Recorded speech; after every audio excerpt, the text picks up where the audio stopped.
Hello बच्चों, एक बार फिर से हम कक्षा 10वीं की हिंदी में रसखान के सवैये नामक जो पाठ है उसकी व्याख्या लेकर आए हैं। आज हम उसकी व्याख्या पढ़ेंगे। रसखान ने कृष्ण भक्ति शाखा के अंतर्गत बड़ी सुंदर रचनाएं की हुई हैं। उसमें से कुछ इस 10वीं की पुस्तक में पाठ्यक्रम के रूप में शामिल की गई हैं, जिसमें से कुछ सवैया है और एक कवित्त है। इसमें से पहला सवैया है कि मानुष हूँ तो वही रसखान, बसों ब्रज गोकुल गाँव के ग्वारन, जव पशु हों तो कहा बस मेरो, चरौ नितनंद की धेनु मझारन, पाहन हों तो वही गिरि को, जो धरेव कर छत्र पुरंदर धारन, जो खग हों तो बसेरो करूं, मिलि कालिंद कूल कदम्ब की डारन। यह पहला सवैया कवि रसखान की स्वयं की चाहत है, अभिलाषा है, जो वह उस परमात्मा के सामने रखते हैं कि हे परमात्मा, हे परब्रह्म, यदि मानुष हों तो वही रसखान, बसों ब्रज गोकुल गाँव के। यदि मैं मनुष्य बनूं तो वही रसखान अर्थात रस की खान अर्थात कृष्ण, बसों ब्रज गोकुल गाँव के उदाहरण, उसके जो ब्रज गोकुल गाँव के ग्वाले हैं उनके बीच मैं बसूं। ग्वाल अर्थात ग्वाले जो हैं या गायें, उनके बीच ही मैं बसूं। जो पशु हों तो कहा बस मेरो, चरौ नितनंद की धेनु मझार। और यदि पशु बनूं अर्थात तुम्हारे द्वारा यदि मेरा पुनर्जन्म पशुओं में हो तो मेरा बस यही कहना है कि चरौ नितनंद की धेनु मझार, मैं प्रतिदिन नंद की गायों के मझारन अर्थात बीच में ही चरूं, ताकि मुझे उस कृष्ण का दर्शन प्राप्त होता रहे। पाहन हों तो वही गिरि को, जो धरे कर छत्र पुरंदर। और यदि आपके द्वारा मेरी रचना एक पत्थर के रूप में हो, पर्वत के रूप में हो, तो मुझे उस पर्वत का पत्थर बनाना। पाहन हों तो वही गिरि को, यदि पत्थर हो तो उस पहाड़ का, उस पर्वत का हूँ, जो धरेव कर छत्र पुरंदर धारण,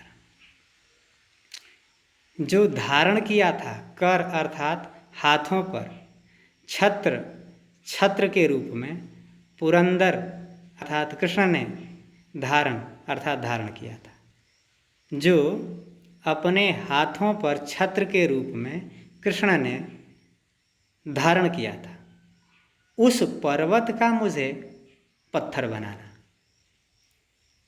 जो खग हों तो बसेरो करूं, और यदि खग हूँ अर्थात यदि मैं पंछी बनूं तो बसेरा करूं अर्थात मेरा वास हो, मेरा निवास हो। मिल कालिंद कूल कदम्ब की डार, मिल करके उन पंछियों के साथ मेरा निवास हो जो कालिंदी कूल अर्थात यमुना नदी के किनारे जो कदम्ब के वृक्ष हैं उनकी डालों पर पंछियों के साथ मिलकर बसेरा करूं। अर्थात हर तरफ से यहाँ रसखान ने अपने आप को भगवान कृष्ण से जोड़ने का प्रयास किया है, और वहीं अपने पुनर्जन्म को लेकर के उन्हीं स्थानों को चुना है जहाँ या जिन स्थानों का भगवान कृष्ण से कहीं न कहीं कोई न कोई संबंध रहा है। पहली पंक्ति में गांवों की चर्चा है जहाँ भगवान कृष्ण ग्वालों के साथ रहते हैं, तो मनुष्य की स्थिति में वह वहाँ अपना वास स्थान या जन्म प्राप्त करने की अभिलाषा रखते हैं। पशुओं की स्थिति में या पशु जन्म की स्थिति में वह उन गायों के बीच रहने की अभिलाषा करते हैं और पत्थर बनने की स्थिति में उस पर्वत का पत्थर बनने की इच्छा जाहिर करते हैं जिसको स्वयं भगवान कृष्ण ने अपनी उंगलियों पर उठाया था। और यदि पंछी बनने की स्थिति होती है तो उस स्थिति में वह कहते हैं कि हे प्रभु, मैं यदि पंछी बनूं तो उस यमुना के किनारे खड़े उन वृक्षों की डालियों पर बसे पंछियों के साथ मैं बसेरा करूं, क्योंकि उन यमुना के किनारे कदम्ब की डालियों पर बैठकर भगवान कृष्ण स्वयं बांसुरी बजाते थे और इस तरह उन्हें वहाँ उनका सानिध्य मिलता। अगला पद्य है, आज गई हुति भोर ही हाँ, रस खान रई वही नंद के भव नहीं, वाको जियो जुग लाख करोड़, जसोमति को सुख जात कहो नहीं। तेल लगाई लगाई कि अंजन, भव है बनाई बनाई डिठौ नहीं, डारी हमेलन हार निहारत, वारत ज्यों चुचकारत छो नहीं।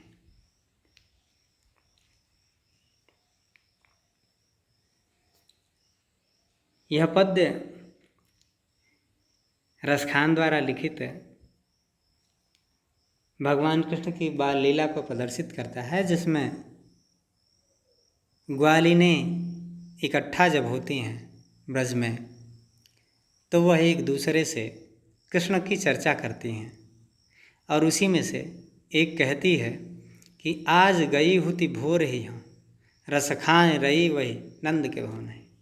आज भोर होते ही मैं वहाँ गई थी नंद के घर, रस खान रही, और जो रस की खान है अर्थात कृष्ण कन्हैया वह वहीं था, नंद के भव नहीं, अर्थात उस नंद के घर वह कन्हैया दिखा, कृष्ण दिखे।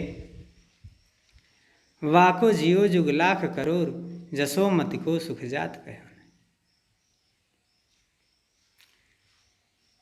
उसका जीवन हो युगों तक, लाखों करोड़ों युगों तक उसका जीवन हो, अर्थात वह जीवित रहे, क्योंकि जसोमति को सुख जात कहो नहीं। उसके रहने की स्थिति में या उसके जीवित होने की स्थिति में या उसके सम्मुख होने की स्थिति में, पुत्र रूप में प्राप्ति की स्थिति में यशोमति को सुख जाते, जो यशोदा हैं उनके सुख को कहा नहीं जा सकता, अर्थात वर्णन नहीं किया जा सकता। जब मैं पहुंची तो तेल लगाई लगाई के अंजन भव है बनाई बनाई डिठौ नहीं। जब मैं वहाँ पहुंची तो छोटे बच्चों को माताएं तेल और उबटन लगाने का काम करती हैं। जब छोटे बच्चे होते हैं तो उनकी मांसपेशियों को मजबूत बनाने के लिए माताएं उनके हाथ पैरों और पूरे शरीर में तेल और उबटन लगाती हैं। तो यहाँ उसी की चर्चा है कि तेल लगाई लगाई के अंजन, पूरे शरीर में तेल लगा करके, और अंजन, अंजन का अर्थ होता है काजल, आँखों में काजल लगा के भौहें बनाई बनाई डिठौ नहीं, भौहों को अच्छी तरह सलीके से बना करके बनाई डिठौ नहीं, और डिठौना बना करके, डिठौना, यदि डिठौना का मतलब होता है काला टीका। माताएं जब बच्चों को तेल और उबटन लगा लेती हैं, काजल लगाती हैं, तो काजल लगाने के बाद माथे पर किनारे एक जगह काला टीका लगाया जाता है ताकि उस बच्चे को कहीं नज़र ना लगे, तो उसे सामान्य स्थिति में डिठौना कहा जाता है। उसी को करें कि तेल लगाई लगाई के अंजन भौहें बनाई बनाई डिठौ नहीं, पूरे शरीर में तेल लगाकर काजल करके भौहों को सलीके से सजाकर और माथे पर डिठौना लगाकर, डारी हमेलन हार निहारत, हमेलन अर्थात मोतियों की, हार अर्थात माला, गले में मोतियों की माला डाल करके माता यशोदा जो हैं निहारत अर्थात अपने बच्चे को देखती हैं, और देखने के बाद उसकी सुंदरता पर वारत ज्यों चुचकारत छौने।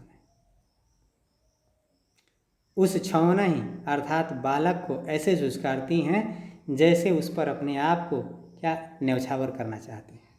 वारत अर्थात न्यौछावर कर देना, ठीक वैसे ही उसे चुचकारती हैं अर्थात दुलार करती हैं जैसे मानो उस पर अपने आप को न्यौछावर कर रही हैं।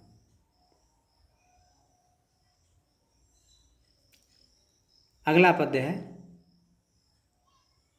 जब वह यह बात कहती है सखी तो उसी में से दूसरी कहती है कि तुम तो तब न गई थी। उसके बाद मैं गई थी और मैंने वहाँ की स्थिति देखी। वहाँ जो सौंदर्य था उसको जब मैंने देखा तो क्या हो रहा था मुझसे सुनो। वह दूसरी सखी कहती है कि धूरि भरे अतिशोभित श्यामजू तैसी बनी सिर सुंदर चोटी। खेलत खात फिरे अंगना पग पैजनि बाजत पीर कछोटी। वा छवि को रस खान बिलोकति वारत काम कला निज कोटी। काग के भाग बड़े सजनी हरि हाथ सुने कयो माखन रोटी।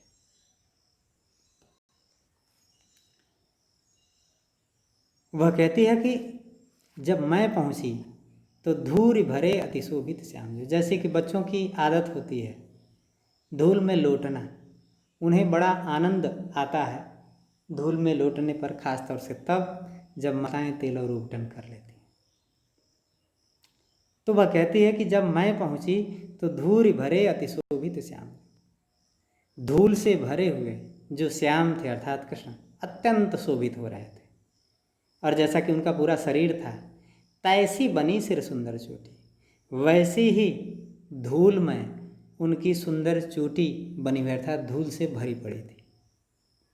खेलत खात फिरे अंगना पग पैजनि बाजत पीर कछोटी, खेलते और खाते हुए पूरे आंगन में घूम रहे थे। फिरना अर्थात घूमना।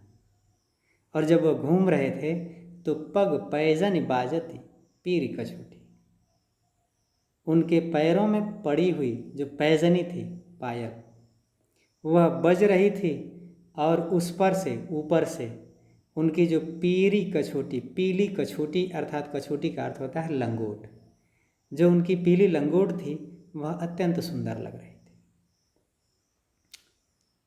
कहते हैं कि वाह छवि को रस खान बिलोकती, रस की खान अर्थात कृष्ण की उस छवि को देखते हुए वारत काम कला निज कोटि, जो कामदेव हैं अर्थात देवताओं में सबसे सुंदर देवता, वह अपनी करोड़ों कलाओं को भी न्यौछावर करता है। अर्थात उनके उस सौंदर्य के आगे कामदेव के करोड़ों कला युक्त सौंदर्य भी क्या है, पानी भरते हैं अर्थात कमजोर दिखाई देते हैं।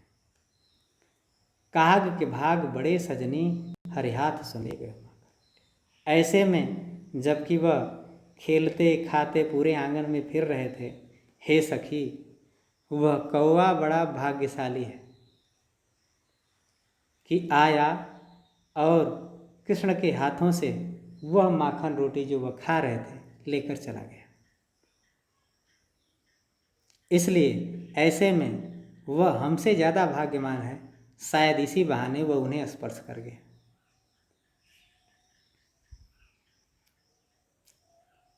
अगला पद्य है कि जा दिन ते वह नंद को छोहरा या बन धेनु चराई गयो है। मोहिनी तान निगोधन गावत बेनु बजाई रिझाई गयो। वा दिन सो कुछ टोना सुखै रस खान हियो में समाई गयो है। को न काहु की कानी करे सिगरो ब्रजवीर बिकाई गयो। यह कथन कृष्ण की युवावस्था